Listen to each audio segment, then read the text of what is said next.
दोस्तों, स्वागत है आपका मेरे YouTube चैनल में। आज इस वीडियो में हम उत्तर प्रदेश लेखपाल सिलेबस के महत्वपूर्ण चैप्टर पर्यावरण पारिस्थितिकी एवं आपदा प्रबंधन पर चर्चा करेंगे। इसमें आपको वो कंटेंट मिलेगा जिसके पूछे जाने की पूरी संभावना है।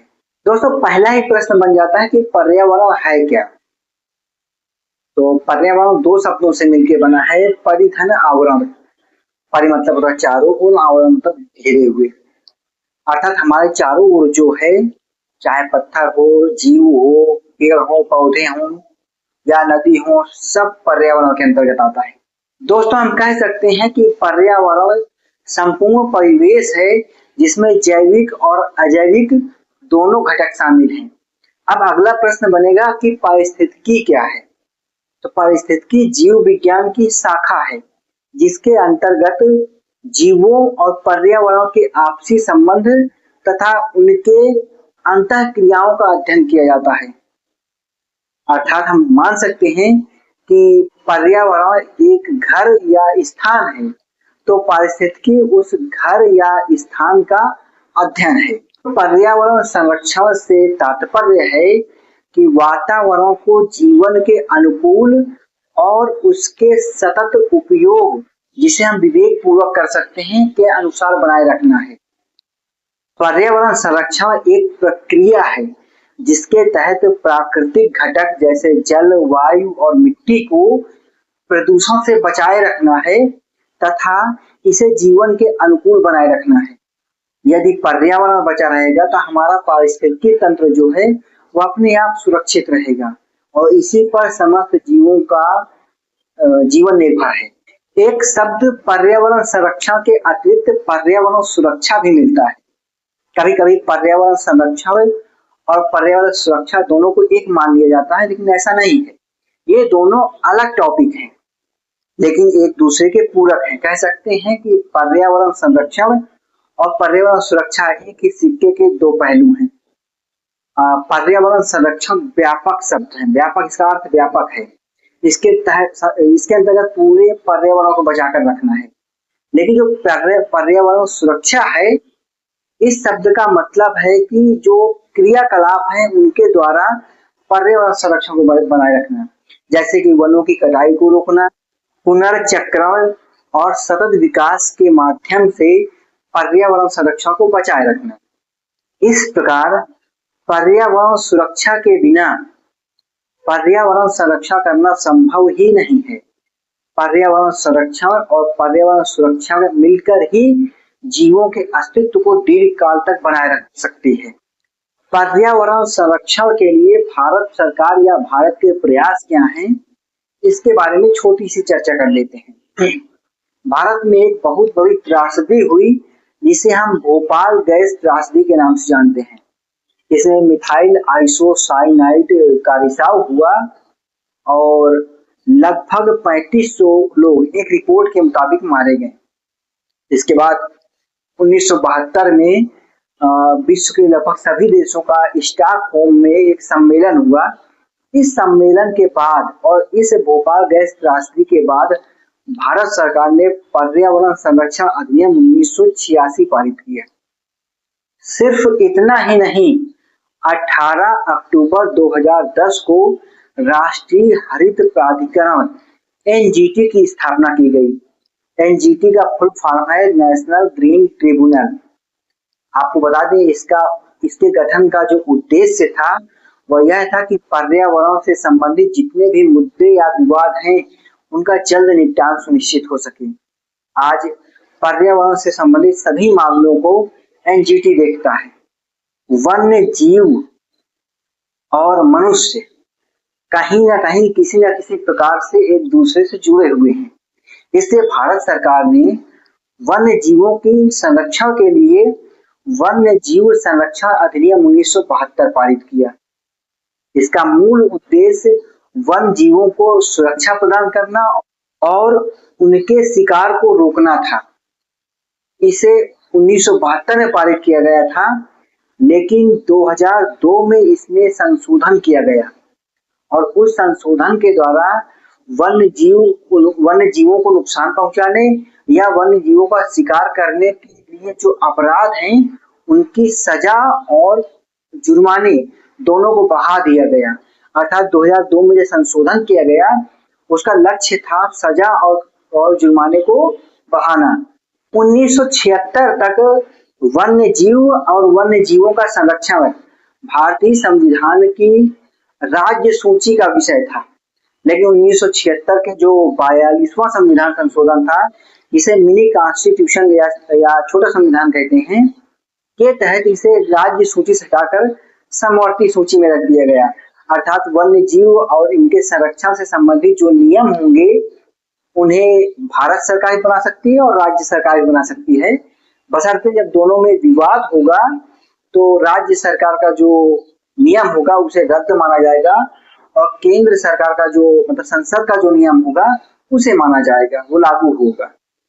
भारत में वन्य जीव संरक्षण अधिनियम 1972 के अनुसार संरक्षित जीवों की जो श्रेणियां थी वो 6 थी, लेकिन 2022 में एक संशोधन करके इसे घटा दिया गया और अब जो संरक्षित क्षेत्रों की श्रेणियां हैं वो 4 हैं। इसके बाद भारत सरकार ने विभिन्न वन्य जीवों के संरक्षण के लिए विभिन्न प्रोजेक्ट शुरू किए जो अभी तक भी चल रहे हैं। जैसे जो बाघ हैं इनके लिए बाघ परियोजना या प्रोजेक्ट टाइगर लाई गई, जो कि 1973 1 अप्रैल 1973 को लाई गई थी। इसके तहत जो पहला बाघ संरक्षित क्षेत्र या अभ्यारण्य बनाया गया वह था जिम कॉर्बेट नेशनल पार्क, जो कि उत्तराखंड में है। जिम कॉर्बेट नेशनल पार्क की मूल रूप से स्थापना हैली नेशनल पार्क के रूप में 8 अगस्त 1936 को की गई थी, लेकिन 1973 में प्रोजेक्ट टाइगर के बाद इसका नाम बदल दिया गया। जिम कॉर्बेट प्रमुख पर्यावरणविद थे और उन्हीं के नाम पर इस उद्यान का नाम जिम कॉर्बेट रखा गया। प्रतिवर्ष 29 जुलाई को अंतर्राष्ट्रीय बाघ दिवस मनाते हैं। इस प्रोजेक्ट का मुख्य उद्देश्य बाघों को संरक्षण प्रदान करना था। जिम कॉर्बेट नेशनल पार्क में लगभग 250 बाघ हैं। इसके अतिरिक्त वहाँ तेंदुआ और गैंडे भी हैं। जो अगला प्रोजेक्ट लॉन्च किया गया था वह था हाथी परियोजना। इसे हम प्रोजेक्ट एलिफेंट के रूप में भी जानते हैं। यह 1992 में शुरू की गई थी और इसकी शुरुआत झारखंड के सिंहभूम जिले से की गई थी। हाथी प्रोजेक्ट का मूल उद्देश्य हाथियों को संरक्षण देना, उनकी सुरक्षा सुनिश्चित करना, उनके शिकार को रोकना और उनकी संख्या में वृद्धि करना था। इसके अतिरिक्त हाथियों के लिए उपयुक्त आवास या वन्य क्षेत्र उपलब्ध कराना था। हाथियों के संरक्षण को बढ़ावा देने के लिए, उनकी सुरक्षा सुनिश्चित करने के लिए प्रतिवर्ष 12 अगस्त को विश्व हाथी दिवस मनाते हैं। अभी हाल ही में एक लेटेस्ट प्रोग्राम या प्रोजेक्ट लॉन्च किया गया है जिसे चीता प्रोग्राम कहते हैं। इसे भारत के प्रधानमंत्री नरेंद्र मोदी ने शुरू किया था और यह 17 सितंबर 2022 को लॉन्च किया गया था। भारत में चीते 1950 के आसपास से विलुप्त हो गए थे, हालांकि इसकी आधिकारिक घोषणा 1992 में की गई थी। प्रोजेक्ट चीता भारत में चीतों के पुनर्वास की एक योजना है। प्रोजेक्ट चीता के तहत सितंबर 2022 और फरवरी 2023 में कुल 20 चीते जो कि अफ्रीकन हैं, नामीबिया देश से भारत लाए गए और इन्हें मध्य प्रदेश के कूनो नेशनल पार्क में रखा गया। कूनो नेशनल पार्क को चीतों के लिए उपयुक्त माना गया था। अच्छा, ये तो भारत सरकार द्वारा या भारत द्वारा पर्यावरण संरक्षण या वन्य जीवों के संरक्षण से संबंधित कार्यक्रम थे। पूरी दुनिया या यूएन इस मामले में क्या कर रहा है, आइए इस पर भी चर्चा करते हैं। दोस्तों, पर्यावरण को सुरक्षा प्रदान करने के लिए या उसके संरक्षण के लिए 1972 में स्टॉकहोम सम्मेलन हुआ। इस सम्मेलन में स्टॉकहोम घोषणा और कार्य योजना को स्वीकार किया गया तथा यूएनईपी की स्थापना हुई। यूएनईपी का पूरा फुल फॉर्म जो होगा यूनाइटेड नेशन इन्वायरमेंट प्रोग्राम। दोस्तों, 1972 से ही एक ही पृथ्वी थीम के साथ प्रतिवर्ष 5 जून को विश्व पर्यावरण दिवस मनाने की घोषणा की गई और तब से अब तक लगातार विश्व पर्यावरण दिवस 5 जून को मनाया जाता है। दोस्तों 1992 में रियो डी जेनेरो पृथ्वी सम्मेलन हुआ, जिसे पृथ्वी शिखर सम्मेलन भी कहते हैं।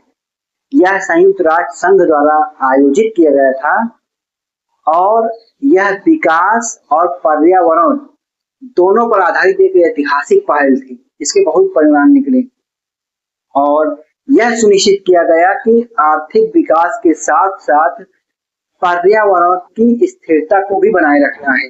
अर्थात इसका उद्देश्य था आर्थिक विकास के साथ पर्यावरण स्थिरता को बनाए रखना।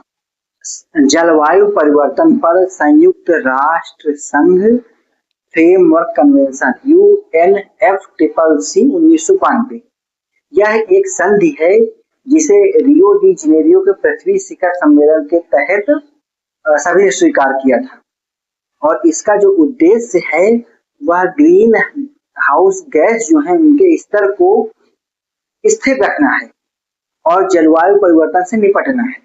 अंतरराष्ट्रीय प्रकृति संरक्षण संघ IUCN के अनुसार संरक्षित क्षेत्र वे क्षेत्र हैं जिन्हें प्राकृतिक या सांस्कृतिक मूल्यों के संरक्षण के लिए विशेष संरक्षण की आवश्यकता होती है ताकि जैव विविधता, पारिस्थितिकी तंत्र और स्थानीय लाभों को संरक्षित किया जा सके।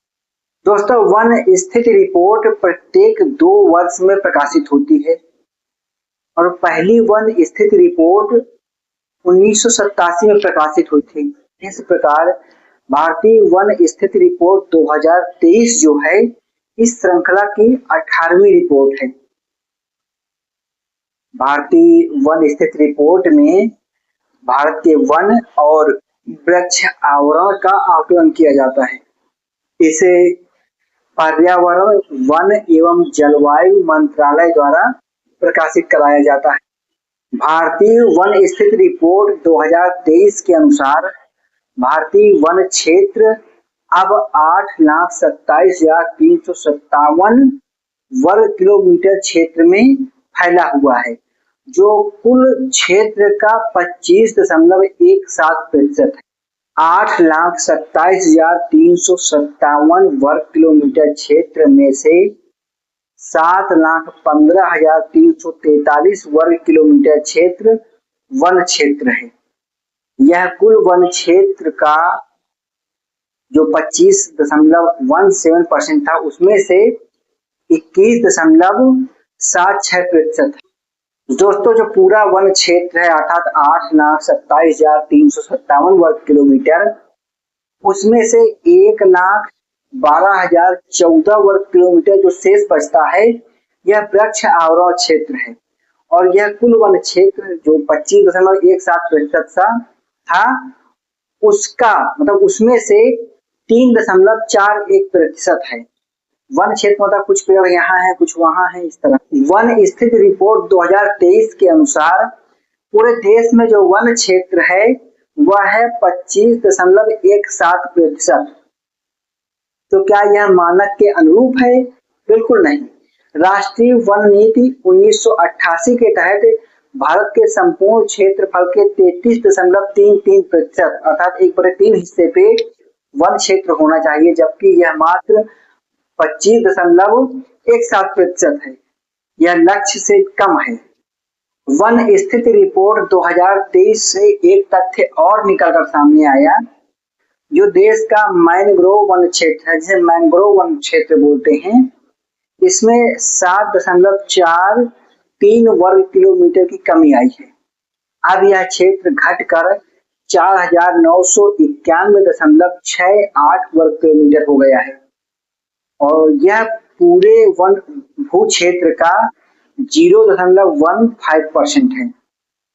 आपको जानकर आश्चर्य होगा, मैंग्रोव वन क्षेत्र में जो सबसे ज्यादा कमी जिस राज्य में हुई है उस राज्य का नाम है गुजरात। फिर जान लेते हैं पारिस्थितिकी क्या है। तो पारिस्थितिकी एक प्रकार का वैज्ञानिक अध्ययन है। यह जीव विज्ञान की शाखा है जिसमें जैविक और अजैविक घटकों के बीच पारस्परिक संबंधों का अध्ययन किया जाता है, अर्थात वनस्पतियां, जीव जंतु और सूक्ष्म जीव अपने आसपास के मिट्टी, जल और भूमि से, मिट्टी, जल और वायु से किस प्रकार प्रभावित होते हैं, कैसे परस्पर संबंध बनाकर रखते हैं, इसका जो अध्ययन है उसे पारिस्थितिकी कहते हैं। दोस्तों, जीव और पर्यावरण के जो संबंध हैं अत्यधिक जटिल हैं। इसमें जैविक और अजैविक दोनों घटक शामिल हैं। पूछा जा सकता है कि पर्यावरण के घटक कितने होते हैं, तो 2, जैविक और अजैविक। दोस्तों, एक शब्द आपने पर्यावरण या पारिस्थितिकी के अंतर्गत पढ़ा होगा, जैव मंडल। तो जैव मंडल वह क्षेत्र है पृथ्वी का जहां जीवन पाया जाता है। आमतौर पर पृथ्वी के 200 मीटर नीचे और 6000 मीटर ऊंचे तक ऊंचाई तक जैव मंडल प्रचुर मात्रा में पाया जाता है। जैव मंडल में मूल रूप से जो ऊर्जा आती है उसका मुख्य स्रोत सूर्य है और जीवों के अस्तित्व के लिए जो पोषण आता है वह हवा, जल और मिट्टी से आता है। जिन तत्वों की आवश्यकता होती है वो हवा, जल और मिट्टी से मिलते हैं और इन्हीं तत्वों की बार बार आवश्यकता होती है। अतः इन तत्वों का लगातार पुनर्चक्रण चलता रहता है और जीवन स्थायी रूप से, अनवरत रूप से चलता रहता है। शब्द आता है जैव विविधता, बायोडाइवर्सिटी। यह 2 शब्दों से मिलकर बना है, बायो और डाइवर्सिटी, जिसमें बायो का अर्थ है जैव और डाइवर्सिटी का मतलब है विविधता, अर्थात बायो डाइवर्सिटी का मतलब होगा जैव विविधता। किसी निश्चित भौगोलिक क्षेत्र में पाई जाने वाले जीवों की संख्या और उनमें पाई जाने वाली विविधता को जैव विविधता कहते हैं। दोस्तों, भारत सरकार ने एक अधिनियम 2002 में पारित किया जिसका नाम था जैव विविधता अधिनियम 2002। यह भारत सरकार द्वारा पारित किया गया कानून है और इसका उद्देश्य था जैव विविधता को संरक्षण प्रदान करना, उसका सतत इस्तेमाल करना और जैविक संसाधनों से प्राप्त लाभों का न्याय संगत बंटवारा सुनिश्चित करना। कल हमने रियो डी जेनेरियो पृथ्वी शिखर सम्मेलन 1992 के बारे में पढ़ा था। इसी शिखर सम्मेलन में जैव विविधता को परिभाषित किया गया है जो कि इस प्रकार है, अर्थात जैव विविधता की जो परिभाषा होगी पृथ्वी शिखर सम्मेलन या रियो डे जेनेरो शिखर सम्मेलन 1992 के अनुसार वह इस प्रकार है। जैव विविधता समस्त स्रोतों की जीवधारियों के मध्य विविधता है। इसमें स्थलीय, समुद्री व अन्य जलीय पारितंत्र तथा अन्य स्रोतों के समूह जिसके वे जीवधारी भाग हैं शामिल किए गए हैं। इसमें प्रजातियों के भीतर एवं प्रजातियों के बीच विविधता व पारितंत्र के बीच विविधता को शामिल किया गया है। बायोडाइवर्सिटी हॉटस्पॉट या जैव विविधता हॉटस्पॉट जो शब्द है इसका सर्वप्रथम इस्तेमाल नॉर्मन मायर्स ने 1988 में किया था। में कुल 4 बायोडाइवर्सिटी हॉटस्पॉट या जैव विविधता हॉटस्पॉट हैं जो उच्च स्थानिक प्रजातियों एवं खतरे में पड़ी जैव विविधता के लिए प्रसिद्ध है। ये हॉटस्पॉट हैं हिमालय, इंडो-बर्मा क्षेत्र, सुंदरवन और पश्चिमी घाट पर्वतमाला। दोस्तों, सवाल उठेगा कि पारिस्थितिकी तंत्र क्या है।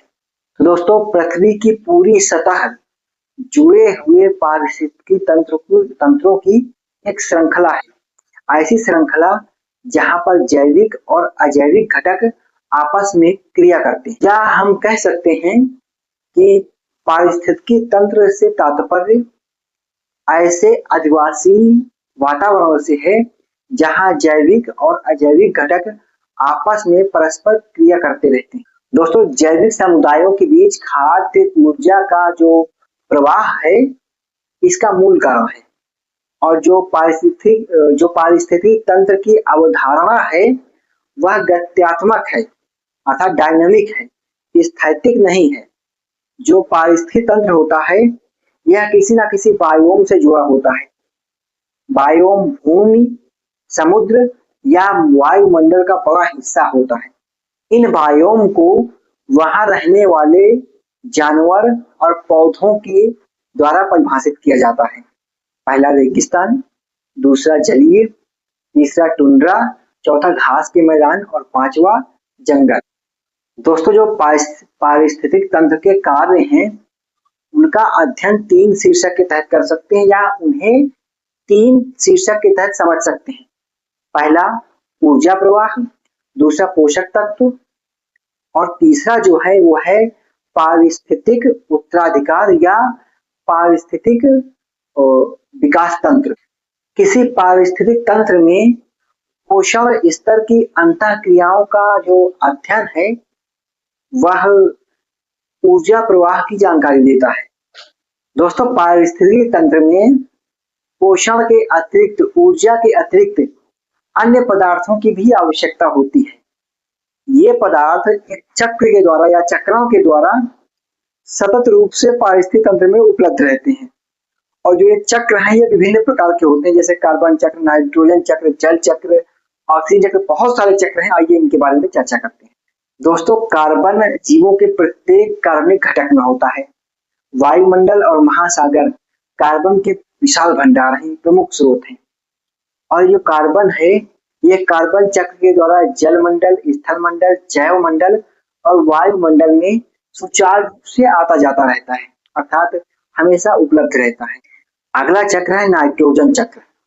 नाइट्रोजन का जो सबसे बड़ा भंडार है या जो सबसे बड़ा स्रोत है वह है वायुमंडल।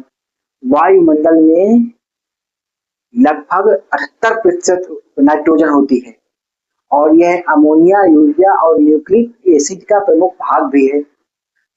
दोस्तों, जो नाइट्रोजन है यह वातावरण में विभिन्न रूपों में पाया जाता है। जैसे स्वतंत्र रूप से नाइट्रोजन मिल सकता है, कार्बनिक यौगिकों के साथ होता है, अमोनियम नाइट्राइड और नाइट्रेट के रूप में मिलता है, और यह अरहर या जो दलहनी फसलें होती हैं, दाल वाली फसलें होती हैं, उनकी जड़ों में भी होता है अमोनियम नाइट्रेट के रूप में।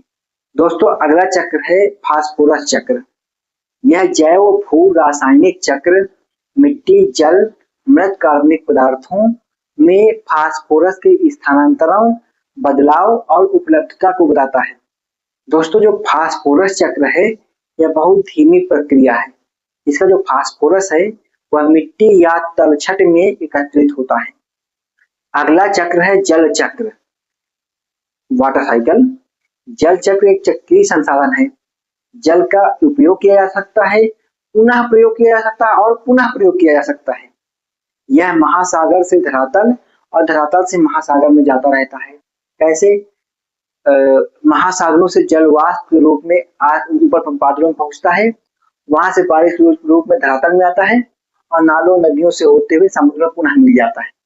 दोस्तों, आप इस समय उत्तर प्रदेश लेखपाल भर्ती परीक्षा के सिलेबस के अंतर्गत जो टॉपिक है पर्यावरण, पारिस्थितिकी एवं आपदा प्रबंधन का अध्ययन कर रहे हैं मेरे साथ, और मेरा नाम है सुरेश कुमार। मेरे YouTube चैनल को सब्सक्राइब करना ना। दोस्तों, अगला जो शब्द आता है वह है पर्यावरण संघात आकलन।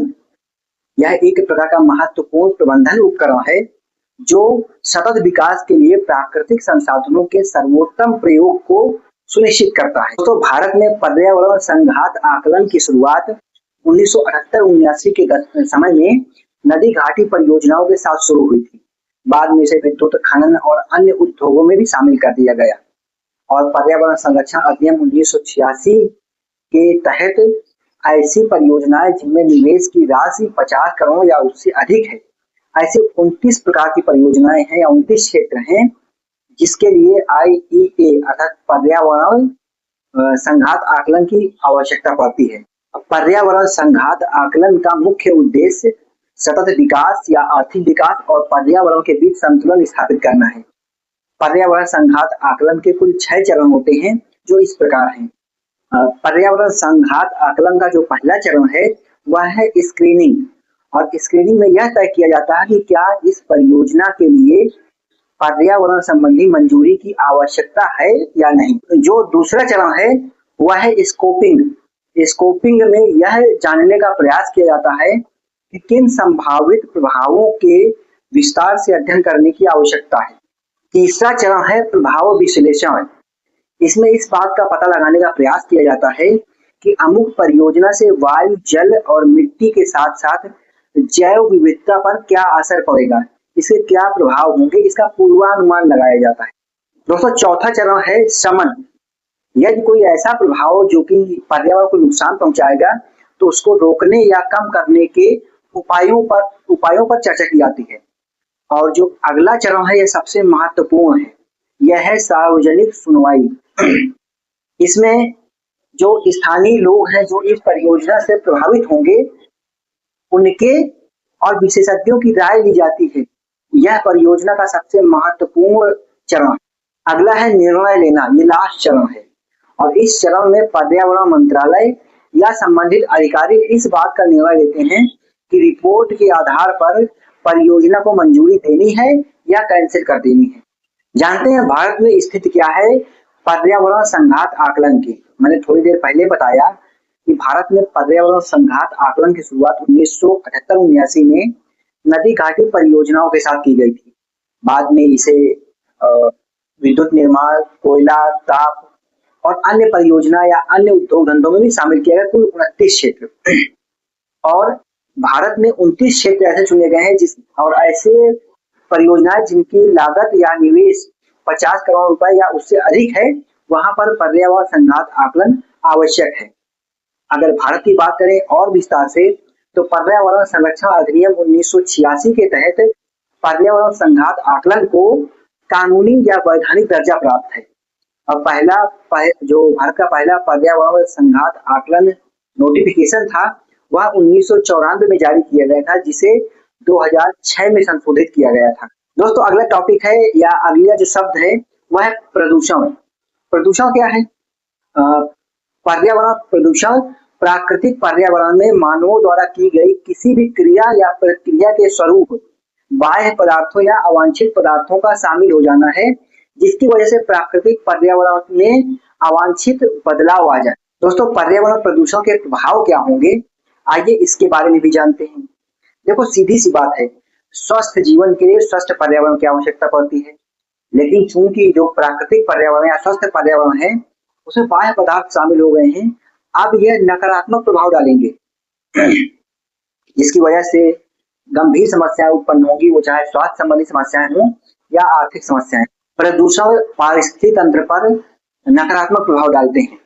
इसकी वजह से भारत की जीडीपी भी प्रभावित होती है या किसी भी देश की जीडीपी प्रभावित होगी। एक आकलन किया गया, अध्ययन किया गया, उसमें माना गया कि भारत में जल प्रदूषण की वजह से 2050 तक मत्स्य पालन और कृषि और जल सघन उद्योग की वजह से लगभग 6% जीडीपी का नुकसान होगा। दोस्तों अब हम जान लेते हैं पर्यावरण प्रदूषकों के बारे में और यह इनकी तीव्रता के घटते क्रम में है। सबसे पहले नंबर पर कार्बन मोनोऑक्साइड आती है, जिसमें कार्बन और ऑक्सीजन के एक एक अणु होते हैं। इसकी वजह से रक्त विषाक्तता जैसी समस्याएं पैदा होती हैं। और दूसरे नंबर पर सल्फर डाइऑक्साइड है। सल्फर डाइऑक्साइड की वजह से अम्लीय वर्षा होती है और फेफड़ों से संबंधित बीमारी होती है। तीसरे नंबर पर नाइट्रोजन की ऑक्साइड है और इसकी वजह से भी अम्ल वर्षा और फेफड़ों की समस्या होती है और स्मॉग बनता है। अगले नंबर पर PM2.5 और PM10 है। यह फेफड़े को गंभीर नुकसान पहुंचाते हैं। इसके बाद आपकी ओजोन आती है, जिसे O3 कहेंगे। यह भूमिगत ओजोन है और इसकी वजह से फेफड़ों में दिक्कत होती है, सांस लेने में दिक्कत होती है, कृषि को भी नुकसान पहुंचाती है। और चौथे नंबर पर सीसा है, जिसे हम पीबी कहते हैं। इसकी वजह से तंत्रिका तंत्र संबंधी समस्याएं पैदा होती हैं। दोस्तों प्रदूषण कई प्रकार के होते हैं। जैसे कि वायु प्रदूषण की बात करें तो इसके कारणों में प्राकृतिक और मानव निर्मित दोनों कारण शामिल हैं। जैसे जब ज्वालामुखी होगा तो वो प्राकृतिक कारण है। ज्वालामुखी से जो लावा, मैग्मा और धुआं निकलता है, धूल निकलती है, उससे वायु प्रदूषण होता है। और मानव निर्मित कारणों में कारखाने और वाहनों का प्रयोग है। दूसरा, युद्ध और हथियारों का उपयोग भी वायु प्रदूषण का महत्वपूर्ण कारण है। आप देखिए इस समय ईरान इजराइल युद्ध में एक दूसरे मिसाइल और बम से हमले हो रहे हैं, इससे वायुमंडल प्रदूषित होगा।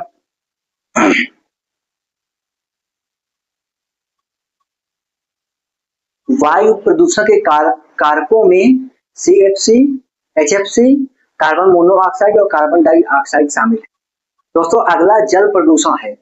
जल प्रदूषण के कारण जो हैं वो कारखानों का अपशिष्ट है, घरेलू अपशिष्ट है जिसमें कि वाहित मल और प्लास्टिक शामिल है, तथा इसके जो कारक हैं वह रासायनिक है, तेल का रिसाव है तथा जल में विभिन्न धातुओं का मिल जाना है। दोस्तों अगला प्रदूषण मृदा प्रदूषण है। कीटनाशकों और रासायनिक खाद का इस्तेमाल करना मृदा प्रदूषण का कारण है। भारी उद्योगों से निकलने वाला अपशिष्ट, प्लास्टिक और विषाक्त धातुओं का मिट्टी में मिलना भी मृदा प्रदूषण का कारण है।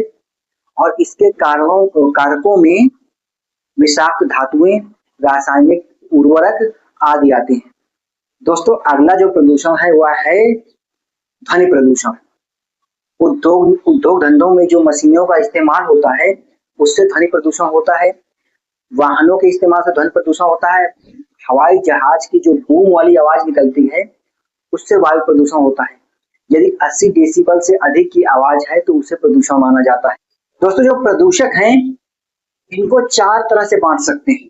पहला उत्पत्ति के आधार पर, दूसरा स्थिति के आधार पर, तीसरा निस्तारण के आधार पर और चौथा स्वरूप के आधार पर।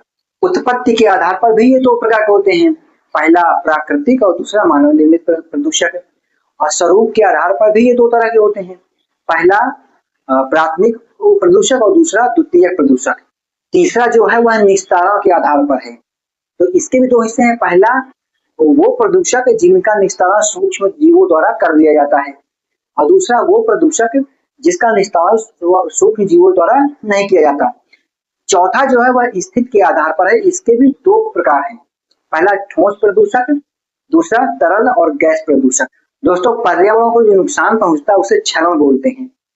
तो पर्यावरण क्षरण के कारण जो प्राकृतिक संसाधन है, चाहे मिट्टी हो, जल हो या वायु हो, इनकी गुणवत्ता पर असर पड़ता है और फिर इसके नकारात्मक प्रभाव आते हैं और जो पारिस्थितिकी है वह नष्ट होने लगती है। इन सब का मूल कारण मानवों की गतिविधियां हैं, जिसमें वनों की अंधाधुंध कटाई शामिल है, जिसमें औद्योगिकरण शामिल है, जिसमें प्राकृतिक संसाधनों का अनुचित और अत्यधिक दोहन शामिल।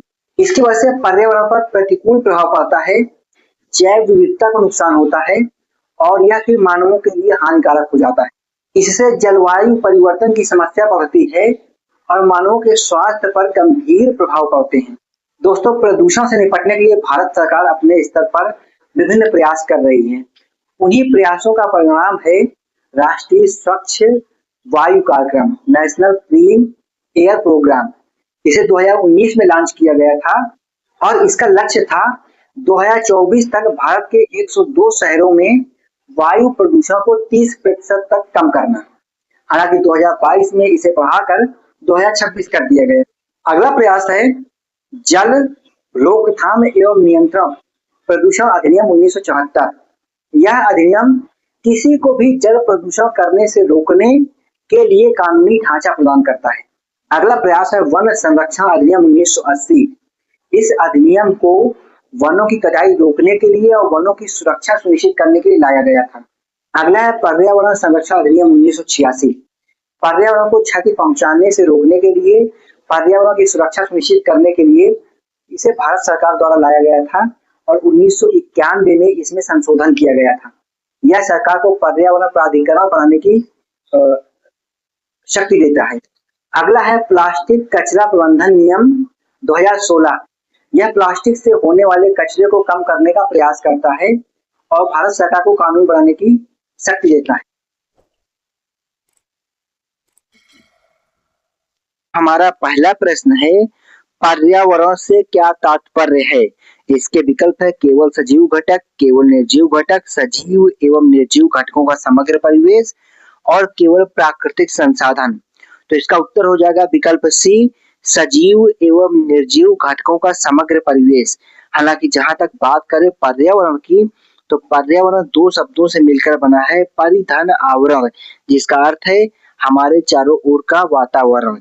विकल्प के आधार पर हम कह सकते हैं पर्यावरण वह समग्र परिवेश है जिसमें सजीव और निर्जीव दोनों घटक शामिल होते हैं। अगला प्रश्न है, पारिस्थितिकी किसका अध्ययन करती है? विकल्प है जीवों और उनके पर्यावरण के बीच संबंधों का, केवल जीवों का, केवल पौधों का, केवल जलवायु का। इसका उत्तर हो जाएगा जीवों और उनके पर्यावरण के बीच संबंधों का। दरअसल पारिस्थितिकी जीव विज्ञान की वह शाखा है जो जीवों तथा उनके पर्यावरण के बीच होने वाले सभी आपसी संबंधों और अंतःक्रियाओं का वैज्ञानिक अध्ययन करती है। हम कह सकते हैं कि पर्यावरण एक स्थान या घर है और पारिस्थितिकी उस घर का अध्ययन है। अगला प्रश्न है, निम्नलिखित में से कौन सा कथन सही है? विकल्प है पर्यावरण और पारिस्थितिकी समान है। दूसरा, पर्यावरण जीव विज्ञान की शाखा है। अगला, पारिस्थितिकी पर्यावरण का अध्ययन है। और डी विकल्प है पारिस्थितिकी निर्जीव घटकों का अध्ययन है। इसका उत्तर हो जाएगा विकल्प सी, पारिस्थितिकी पर्यावरण का अध्ययन है। अगला प्रश्न है, पर्यावरण एक घर है और पारिस्थितिकी उस घर का अध्ययन है। यह कथन किस अवधारणा को स्पष्ट करता है? विकल्प है पर्यावरण संरक्षण, जैव विविधता, सी है पर्यावरण एवं पारिस्थितिकी का संबंध और अगला पारिस्थितिकी तंत्र। इसका उत्तर हो जाएगा विकल्प नंबर सी, पर्यावरण एवं पारिस्थितिकी का संबंध। अगला प्रश्न है, पर्यावरण शब्द किन शब्दों से मिलकर बना है? विकल्प है ए परिधन आवास, बी परिधन आवरण, सी प्रधन आवरण और डी परिधन आवरण। इसका विकल्प हो जाएगा बी, परिधन आवरण, जिसका अर्थ होता है हमारे चारों ओर का वातावरण। अगला प्रश्न है, पर्यावरण संरक्षण से क्या तात्पर्य है? विकल्प है केवल प्राकृतिक संसाधनों का दोहन, वातावरण को सुरक्षित व जीवन के अनुकूल बनाना, सी है वातावरण को दूषित करना और डी है केवल वनों की कटाई रोकना। इसका उत्तर हो जाएगा विकल्प बी, वातावरण को सुरक्षित व जीवन के अनुकूल बनाना। अर्थात पर्यावरण संरक्षण का मतलब है वातावरण को सुरक्षित और जीवन के अनुकूल बनाना। अगला प्रश्न है, पर्यावरण सुरक्षा का मुख्य उद्देश्य क्या है? विकल्प है ए, औद्योगिकरण को बढ़ावा देना, बी, प्राकृतिक संसाधनों का अत्यधिक उपयोग, सी, वायु जल और मिट्टी को प्रदूषण से बचाना और डी, केवल शहरी विकास। इसका उत्तर हो जाएगा सी, वायु जल और मिट्टी को प्रदूषण से बचाना। अगला प्रश्न है, पर्यावरण सुरक्षा का संबंध किससे है? विकल्प ए, पारिस्थितिकी संतुलन बनाए रखना, केवल आर्थिक विकास, केवल मानव स्वास्थ्य, केवल कृषि उत्पादन। तो इसका उत्तर हो जाएगा विकल्प ए, पारिस्थितिकी संतुलन बनाए रखना। दोस्तों अगला प्रश्न है, पर्यावरण संरक्षण अधिनियम 1986 भारत सरकार द्वारा किस संवैधानिक अनुच्छेद के अंतर्गत अधिनियमित किया गया था? इसके विकल्प हैं अनुच्छेद 48 ए, अनुच्छेद 51 ए, अनुच्छेद 253 ए और विकल्प डी है अनुच्छेद 262। इसका उत्तर हो जाएगा विकल्प सी, अनुच्छेद 253। अगला प्रश्न है, पर्यावरण संरक्षण अधिनियम 1986 के अस्तित्व में आने का प्रमुख कारण क्या था? इसके विकल्प ए हैं रियो पृथ्वी शिखर सम्मेलन 1992, बी है भोपाल गैस त्रासदी और 1972 का स्टॉकहोम सम्मेलन, विकल्प सी है क्योटो प्रोटोकॉल 1997 और विकल्प डी है पेरिस समझौता 2015। दोस्तों इसका उत्तर हो जाएगा विकल्प बी, भोपाल गैस त्रासदी और 1972 का स्टॉकहोम सम्मेलन। प्रश्न नंबर 11 है, राष्ट्रीय हरित अधिकरण एनजीटी की स्थापना कब की गई थी? और विकल्प ए है 5 जून 2009, विकल्प बी है 18 अक्टूबर 2010, विकल्प सी है 26 जनवरी 2011 और विकल्प डी है 2 अक्टूबर 2010। इसका उत्तर हो जाएगा विकल्प बी, 18 अक्टूबर 2010। एनजीटी का फुल फॉर्म होता है नेशनल ग्रीन ट्रिब्यूनल और यह देश में पर्यावरण संबंधित सारे मामलों की सुनवाई करता है और उनका त्वरित निपटारा करता है। प्रश्न नंबर 12 है, पर्यावरण पर पहला वैश्विक सम्मेलन कौन सा था? विकल्प ए है रियो पृथ्वी सम्मेलन 1992, विकल्प बी है स्टॉकहोम सम्मेलन 1972, विकल्प सी है पेरिस सम्मेलन 2015, क्योटो सम्मेलन 1997। इसका उत्तर ही विकल्प बी हो जाएगा स्टॉकहोम सम्मेलन 1972। आपको बता दूं, इसी सम्मेलन के बाद प्रतिवर्ष 5 जून को विश्व पर्यावरण दिवस मनाने की परंपरा शुरू की गई थी और पहली बार थीम थी एक ही पृथ्वी। प्रश्न 13 है, 1972 के स्टॉकहोम सम्मेलन का मुख्य परिणाम क्या था? और विकल्प है ए UNFCCC की स्थापना, बी पेरिस समझौता, सी UNEP की स्थापना और डी है क्योटो प्रोटोकॉल। तो इसका उत्तर हो जाएगा विकल्प सी UNEP की स्थापना। UNEP का फुल फॉर्म होता है यूनाइटेड नेशन इन्वायरमेंट प्रोग्राम। प्रश्न 14 है, विश्व पर्यावरण दिवस कब मनाया जाता है? उत्तर विकल्प है 22 अप्रैल, बी विकल्प है 5 जून और सी विकल्प है 16 सितंबर, डी विकल्प है 21 मार्च। उत्तर हो जाएगा विकल्प बी 5 जून। अगला प्रश्न है, रियो डी जेनेरो पृथ्वी सम्मेलन 1992 का मुख्य उद्देश्य क्या था? और इसका विकल्प ए है केवल औद्योगिक विकास, विकल्प बी है केवल पर्यावरण संरक्षण, विकल्प सी है आर्थिक विकास के साथ पर्यावरणीय स्थिरता और विकल्प डी है परमाणु ऊर्जा का विकास। उत्तर हो जाएगा विकल्प सी आर्थिक विकास के साथ पर्यावरणीय स्थिरता। अगला प्रश्न है 16 नंबर, जलवायु परिवर्तन पर संयुक्त राष्ट्र फ्रेमवर्क कन्वेंशन UNFCCC की स्थापना कहाँ हुई थी? उत्तर हो जाएगा रियो डी जेनेरो में। अगला प्रश्न है 17 नंबर, IUCN के अनुसार संरक्षित वनों का मुख्य उद्देश्य क्या है? इसके विकल्प ए है औद्योगिक विकास को बढ़ावा देना, विकल्प बी है प्राकृतिक एवं सांस्कृतिक मूल्यों का संरक्षण और विकल्प सी है शहरीकरण का विस्तार और विकल्प डी है केवल पर्यावरण को बढ़ावा देना। इसका उत्तर हो जाएगा विकल्प बी प्राकृतिक एवं सांस्कृतिक मूल्यों का संरक्षण। प्रश्न नंबर 18 है, IUCN के अनुसार संरक्षित क्षेत्रों का संरक्षण किस उद्देश्य से किया जाता है? और इसके विकल्प 4 में ए विकल्प है केवल आर्थिक लाभ के लिए, विकल्प बी है केवल वन्य जीव संरक्षण के लिए, विकल्प सी है जैव विविधता, पारिस्थितिकी तंत्र सेवाओं और स्थानीय लाभों की सुरक्षा के लिए, विकल्प डी है केवल अनुसंधान के लिए। मित्रों, इसका उत्तर हो जाएगा विकल्प सी जैव विविधता, पारिस्थितिकी तंत्र सेवाओं और स्थानीय लाभों की सुरक्षा के लिए। प्रश्न नंबर 19 है, वन्य जीव संरक्षण अधिनियम 1972 का मुख्य उद्देश्य क्या है? विकल्प है वनों का व्यवसायीकरण, विकल्प बी है वन्य जीवों की सुरक्षा और अवैध शिकार रोकना, विकल्प सी है खनन को बढ़ावा देना, विकल्प डी है पर्यावरण विकास। इसका उत्तर हो जाएगा विकल्प बी वन्य जीवों की सुरक्षा और अवैध शिकार को रोकना। अगला प्रश्न 20 नंबर, वन्य जीव संरक्षण अधिनियम 2002 में के संशोधन का प्रमुख प्रभाव क्या था?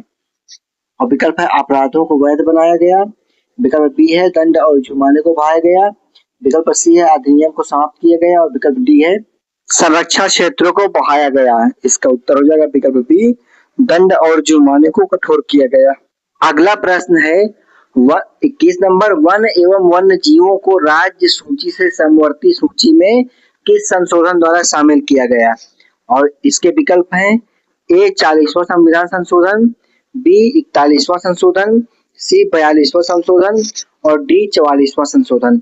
इसका उत्तर हो जाएगा विकल्प सी 42वां संविधान संशोधन 1976। प्रश्न नंबर 22 है, निम्नलिखित में से कौन सा कथन सही है? और विकल्प ए है वन्य जीव संरक्षण अधिनियम केवल राज्यों पर लागू होता है, बी है अवैध शिकार को बढ़ावा देना इसका उद्देश्य है, सी है इस अधिनियम के अंतर्गत दंड प्रावधान को कठोर किया गया है और डी है वन्य एवं वन्य जीव अभी भी राज्य सूची में है। इसका सही उत्तर हो जाएगा विकल्प सी इस अधिनियम के अंतर्गत दंड प्रावधानों को कठोर किया गया है। और प्रश्न नंबर 23 है, वर्तमान में वन एवं वन्य जीव संरक्षण पर केंद्र और राज्य दोनों कानून बना सकते हैं। और कथन कारण आर है 42वें संविधान संशोधन द्वारा वन एवं वन्य जीव को समवर्ती सूची में शामिल किया गया। और इसके विकल्प है ए और आर दोनों सही है तथा आर ए की सही व्याख्या करता है। बी है ए और आर दोनों सही है लेकिन आर ए की सही व्याख्या नहीं करता है। सी है ए सही है लेकिन आर गलत है। डी है ए गलत है लेकिन आर सही है। इसका उत्तर हो जाएगा ए और आर दोनों सही है तथा आर ए की सही व्याख्या है। आपको बता दूं, वर्तमान में वन्य एवं वन्य जीव संरक्षण केंद्र व राज्य दोनों कानून बना सकते हैं क्योंकि यह समवर्ती सूची में शामिल किया गया है और इसे 45वें संविधान संशोधन द्वारा 1976 में शामिल किया गया था।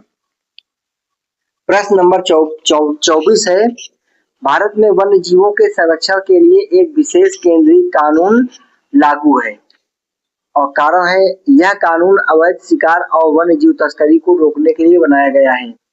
विकल्प ए है, ए और आर दोनों सही हैं तथा आर ए की सही व्याख्या करता है। विकल्प बी है, ए और आर दोनों सही हैं लेकिन आर ए की सही व्याख्या नहीं करता है। विकल्प सी, ए सही है लेकिन आर गलत है और विकल्प डी, ए गलत है लेकिन आर सही है। इसका सही उत्तर हो जाएगा विकल्प ए और आर दोनों सही हैं तथा आर ए की सही व्याख्या करता है। 25 नंबर प्रश्न है, भारत में बाघ परियोजना प्रोजेक्ट टाइगर की शुरुआत कब की गई थी? विकल्प है 15 अगस्त 1972, बी विकल्प है 1 अप्रैल 1973, सी विकल्प है 5 जून 1974 और डी विकल्प है 29 जुलाई 1973। इसका उत्तर हो जाएगा विकल्प बी, 1 अप्रैल 1973। और प्रश्न नंबर 26 है, प्रोजेक्ट टाइगर के अंतर्गत स्थापित पहला बाघ अभ्यारण्य कौन सा था? विकल्प हो जाएगा ए कान्हा राष्ट्रीय उद्यान, बी रणथंभौर राष्ट्रीय उद्यान, सी जिम कार्बेट राष्ट्रीय उद्यान और डी बांदीपुरा राष्ट्रीय उद्यान। इसका उत्तर हो जाएगा विकल्प सी जिम कार्बेट राष्ट्रीय उद्यान। दोस्तों यहाँ पे बताना चाहूंगा आपको, जिम कार्बेट राष्ट्रीय उद्यान की स्थापना एक्चुअल में 8 अगस्त 1936 को हेली नेशनल पार्क के रूप में की गई थी लेकिन प्रोजेक्ट टाइगर के बाद इसका नाम बदलकर जिम कार्बेट रख दिया गया। प्रश्न नंबर 27 है, बाघों के संरक्षण के लिए प्रति वर्ष किस तिथि को अंतरराष्ट्रीय बाघ दिवस मनाया जाता है? और विकल्प हो जाएगा ए 5 जून, बी 22 अप्रैल, सी 29 जुलाई और डी 1 अप्रैल।